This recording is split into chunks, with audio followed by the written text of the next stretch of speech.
रणहीरा में शिव मंदिर चौक पर जिला प्रशासन की तरफ से उप जिलाधिकारी महोदय श्री अभय सिंह जी जेवर व अपर जिलाधिकारी महोदय श्रीमान बच्चू सिंह जी ने गांव वासियों से खुले में वार्ता की। वार्ता में गांव वासियों ने अपनी समस्याओं से अपर जिलाधिकारी महोदय को अवगत कराया। एडीएम साहब ने गांव वासियों की सभी मांगों को उचित व कानून सम्मत बताया व अपने स्तर से उन्हें हल कराने के लिए हर प्रयास करने का आश्वासन दिया व कहा कि पिछले चरण के जो भी मुद्दे बाकी रह गए हैं उनका समाधान शीघ्र ही टीम लगा के किया जाएगा। इस अवसर पर उदयवीर सिंह, विपिन चौधरी, एमडी खान, राम शरण सिंह, डेल चंद शर्मा जी, सत्यवीर सिंह आदि प्रमुख लोग उपस्थित रहे। शोर का मुआवजा न मिलना। नंबर 2, पिछले चरण के प्रभावितों को रोजगार न मिलना। नंबर 3, पिछले चरण के परिसंपत्तियों का प्रतिकर। नंबर 4, मुआवजे के फाइलों को लटकाना। मेरे स्तर पर जितने मामले आए सारे निपटा दिए गए।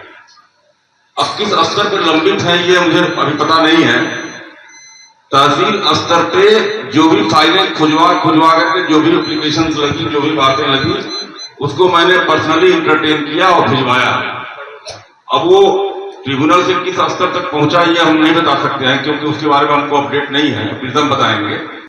मैंने कहा 13वीं हो जाएगी, लेकिन अगर गांव के लोगों को समय दिया गया है तो हम वार्ता करना चाहते हैं और हमने लगातार वार्ता करके इस गौतमबुद्ध नगर जनपद में समस्याओं का समाधान किया है। और वार्ता और समाधान, जैसा कि बिरजू जी अभी बता रहे थे, ये कोई पहली वार्ता नहीं है और न ये आखिरी वार्ता है। हम वार्ताओं के माध्यम से आगे बढ़ते हैं, एक एक करके चीजों का समाधान करते हैं। आपने कहा कि आप हमारे ही माध्यम से आपकी समस्याएं आगे जाती हैं और हम उनको किस तरह से प्रेजेंट कर रहे हैं, इसका उसका समाधान और उसका अंतिम परिणाम भी निर्भर करता है। मिला है, इस बात को मैं भूल गया था, याद भी आ गई। खूब आश्वासन दिया कि इसको बढ़ जाएगा। बढ़ कहां से जाएगा? फाइल आप बंटवानी चालू कर रहे हो। हाँ भाई, जब जिन चीजों को आप कह चुके हो उन चीजों को तो पॉलिसी मांगना चाहिए था कम से कम। फाइल बढ़ नहीं है। ऐसा कहते हैं कि पहले युद्ध होते थे, किले को घेरते थे, ऐसे तो किला की तरह घेर रहे हैं। जितने लोगों को कैसे भी तोड़ा जाए तो कमजोर किया जाए कैसे भी। जब बढ़ना ही है और क्यों ना बढ़ना चाहिए, कोई भी एक आदमी, कोई भी अधिकारी ये बता दे कि भाई 5.5 लाख है तो 5.5 लाख की क्यों रहेगा।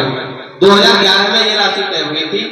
कानून आप सब जानते ही हैं, उससे बढ़िया 30 या 31 में तय है कि भाई मैं लुटे बढ़िया है, जल्दी गाँव खेत का पैसा लुट जाएगा, जल्दी गाँव में बेचेगा।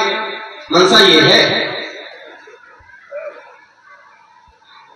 यही सब मुद्दे हैं जी।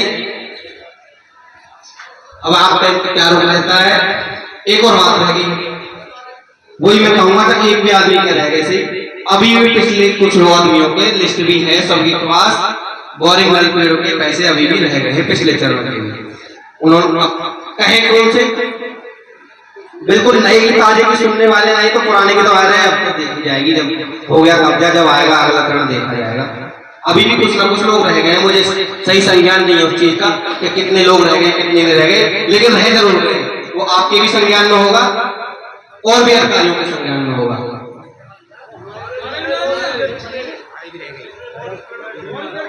क्या जवाब देता है? हाँ, तो जो काम निकल गया लाठी पीटते रहो, मतलब चाप निकल गया लाठी पीटते रहो। ऐसे ये सब काम करा लो, जो रह जाएगा वो रह जाएगा। एक और चीज मैं कह दूं, वैसे मैं आज गांव उठाने पर कोई बात करना ही नहीं चाहता। हम सब तो ये मान चुके हैं कि जब भाई हमारी इतनी भागदौड़ के बाद, मांग के बाद भी सरकार प्रशासन नहीं सुन रहा है, तो हम ये समझ रहे थे कि अब प्रशासन को या सरकार को हमारे गांव की जरूरत नहीं है। इसलिए हमने सब आकर छोड़ के अपने काम धंधों में समय लगाया और किसी भी मांग को हमने बंद कर दिया, कॉलम काट ही दिया। बात हम केवल पहले ही करना चाह रहे थे। नगला फूलका, नगला चीता, इन लोगों ने अपने बारे में, बच्चों के बारे में नहीं सोचा।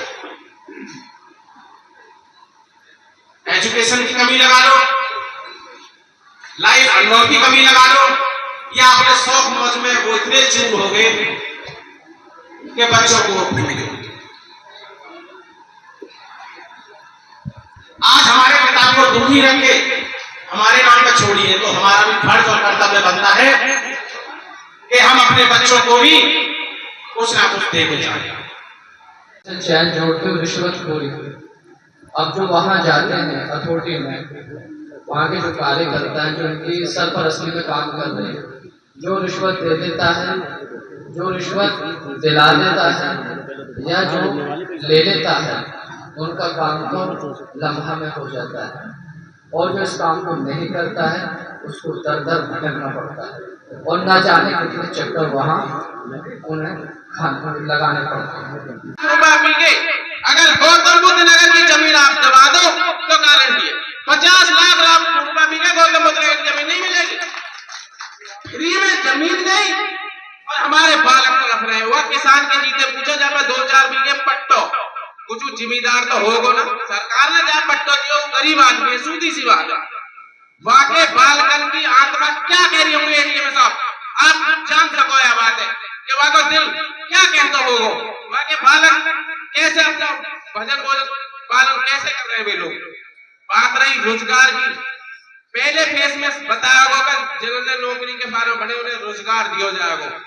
आज तक एक भी आदमी को कोई रोजगार मिला हो तो बताओ, जो कि खुद सीओ साहब और डीएम साहब ने हमारे सामने 1 साल है कि उत्पादन ने रोजगार दिया जाएगा। हमारी मांगे हैं, इन्हीं के सहयोग को भी मांगे हैं, सब हमारे ग्रामीणों को बताए और हमारे अधिकारी गणों को भी बताए। आज तकरीबन 2 से 3 महीने बाद रनेरा गांव में अधिकारी गणों का आगमन हो रहा है। अभी रिसेंटली हमारे लोकसभा के चुनाव गए हैं,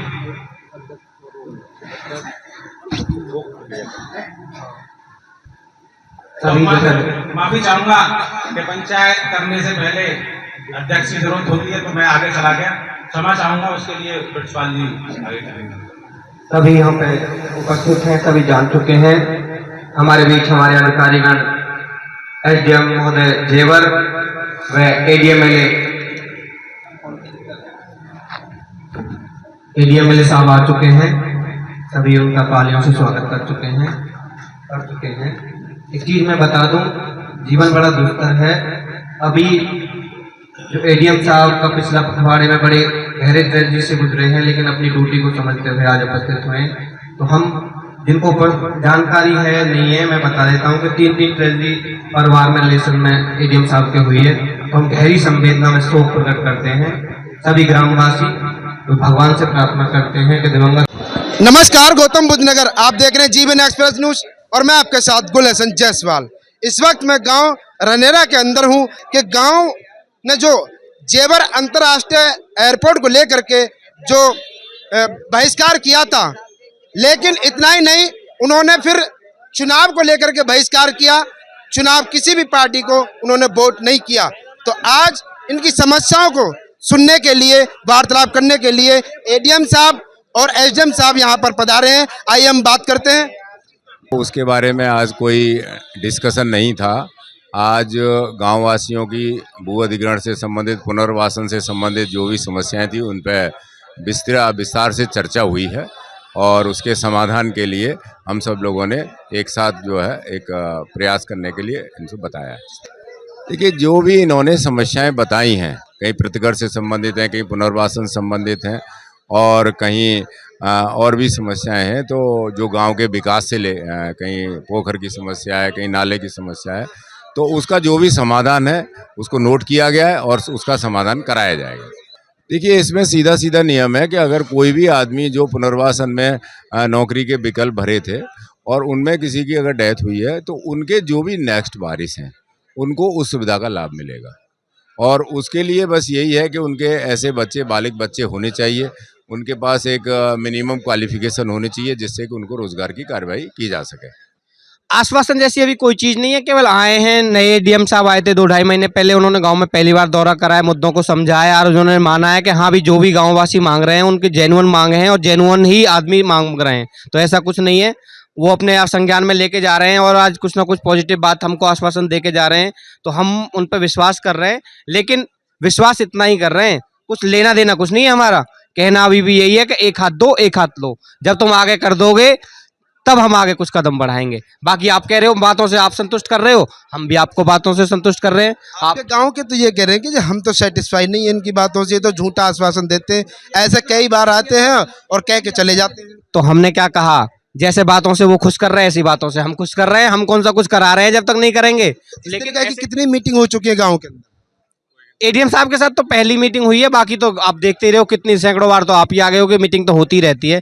जिसका गांव उजड़ रहा हो तो वो तो भैया शोक का विषय तो है ही कि नहीं है, तो ये तो चर्चा चलती रहती है डेली। यहाँ पे चौक है हमारा, बैठे ही रहते हैं लोग। उन्होंने सबको जेन्युइन मांगा है, अब कितनी नहीं कराएंगे कितनी कराएंगे वो उन पर डिपेंड करता है। हमारा स्पष्ट कहना है कि जब तक ये मांगे पूरी नहीं होंगी, गाँव को विस्थापित होने में 10 साल लग जाए, सैकड़ों साल लग जाए, या कभी भी ना विस्थापित हो, गाँव विस्थापित नहीं होगा।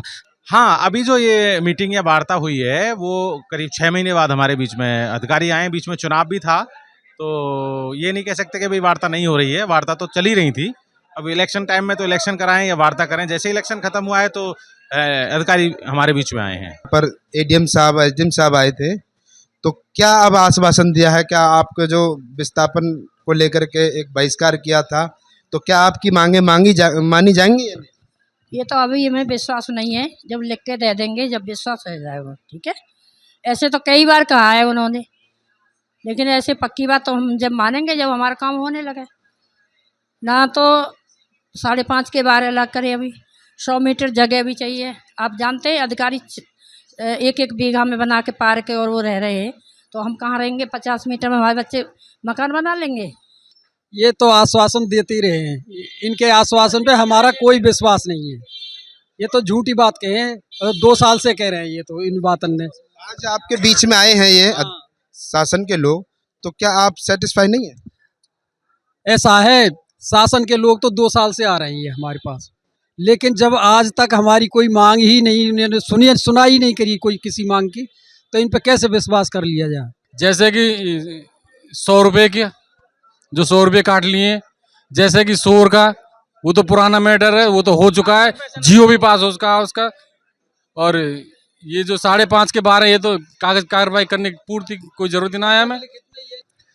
कहना क्या है, इन लोगों ने जो भी बोला है वो बोला तो ठीक है, परंतु वो धरातल पे उतरेगा जब जाके हमें पता चले। क्योंकि पहले से भाई लॉलीपॉप देते आ रहे हैं, पिछले कामों को लेकर के, हमारे पिछले जो जमीनें की उसको लेकर के लॉलीपॉप देते आ रहे हैं, और वो हम पे सहन नहीं हो रहा है। फिर भी विश्वास हमें किया जाए। आप लोगों ने चुनाव को भी लेकर बहिष्कार किया है, तो चुनाव को लेकर के बहिष्कार क्यों किया? हमने इसीलिए किया क्योंकि हमें जो पिछले गांव की तुलना में हमें जो है बहुत ज़्यादा मार्क की गई इन्होंने, और हमारा सब कुछ ले लिया, जमीन जायदाद घर परिवार सब कुछ हमें बेघर कर दिया हमें। इस वजह से हमने चुनाव का बहिष्कार किया था। क्या आपको लगता है कि आपके अधिकारियों ने पूर्ण रूप से आपकी बात से सहमत है, आपकी बात को मान? हाँ बिल्कुल, ये जो नए कौन थे एडीएम साहब, इन्होंने हमारी बात को स्वीकारा कि आपकी 100% यानी 100% बातें बिल्कुल सही है।